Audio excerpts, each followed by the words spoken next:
Hi there.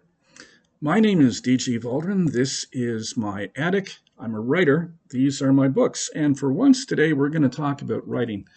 Specifically, I'm going to talk about dialogue. Now, I'm sure that there's just tons and tons of writerly advice out on YouTube. I'm sure that there's tons of writerly advice on social media.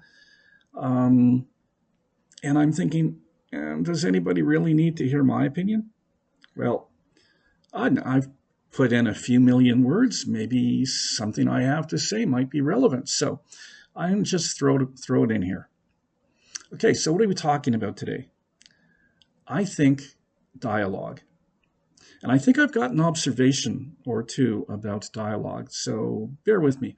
Like the thing is, um, dialogue is part of any kind of narrative. People talk to each other. Sometimes, you'll see some freakish writer who has almost no dialogue. H.P. Lovecraft, just almost no dialogue at all. It's just straight up narration.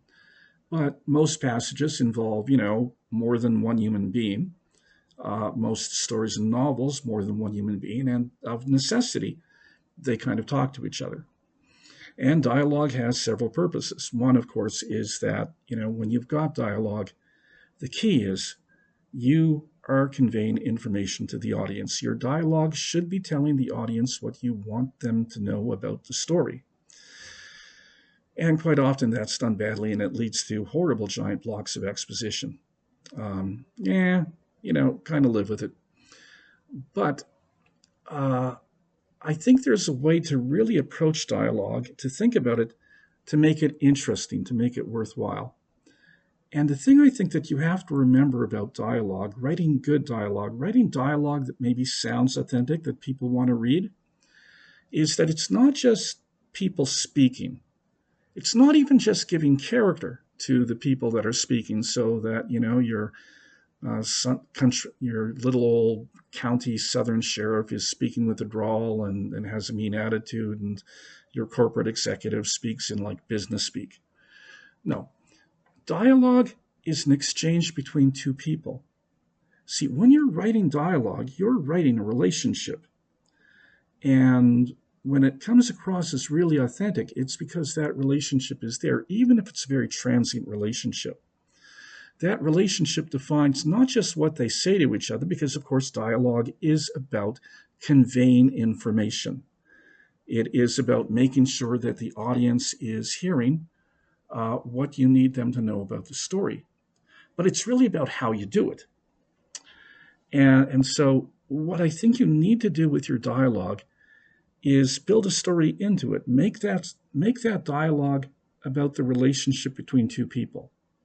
I'll give you an example. Supposing that there's a car coming up and it's a very well-heeled car, upper model or late, very expensive, all the twerks and the gadgets and stuff.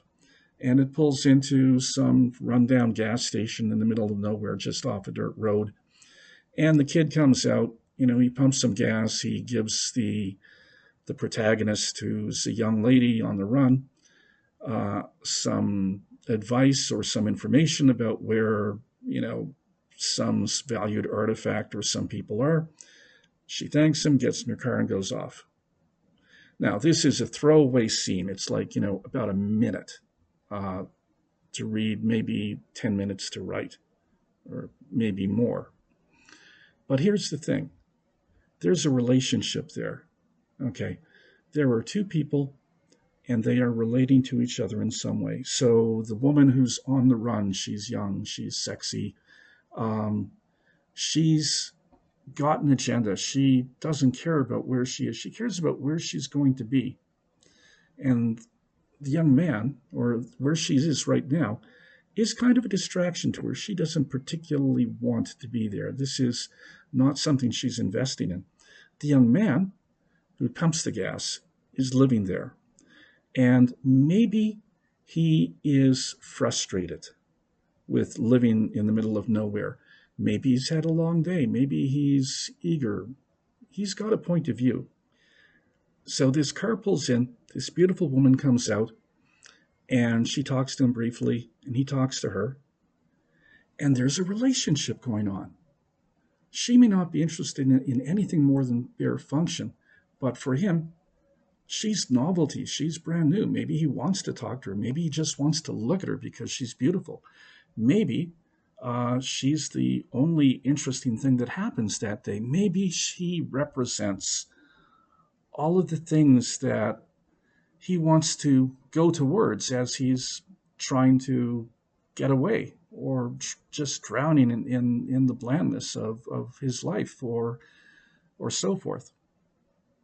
And so in the moment that they have this exchange, he sees her. He sees something in her that means something to him. And she's seeing something in him that may not mean very much, but it's meaning something to her, some source of information. Or even if she's completely tuned out, there's a relationship going on there. There's a relationship between, say, a suitor who's eager for attention, who really wants to make something out of this moment, and a person who's bored and just wants to get through it. And so in that mismatch, in that little bit of relationship, you have the dialogue, and that shapes the dialogue. The dialogue between two friends is going to be different than the dialogue between two enemies. The dialogue between bitter ex-lovers is going to be different than the dialogue between a salesman hoping to make a sale and a customer who just needs to get their widget and get the hell out of there. The dialogue between people who are attracted to each other is going to be different from dialogue between people who one of them may be repulsed by the other. And that's where your nuance comes from. You know, it's not necessarily the information package that you have to deliver, but it's how you deliver it. And that package is shaped by the relationship between the two characters that you're engaging in a dialogue. Anyway, think about that. And, if it makes sense, hey, post a comment. Why not? If it actually helps your writing, great. Honestly, I'll tell you the real secret. No matter what anybody tells you, there's no plan, there's no formula, there's no method. The only thing that really works to make you a better writer is to just keep writing. Write a lot. Don't rewrite. Just write a lot. Keep on going. Write anything. Write laundry lists and banknotes. Write essays. Write reviews of pigeons in the park. Write stories. Write things that don't have beginnings and ends, but just write. The constancy of writing will make you a better writer. There's all kinds of approaches to it. Write in the morning, write in the evening, write constantly, write in binges. It doesn't matter. Just write. And thank you very much.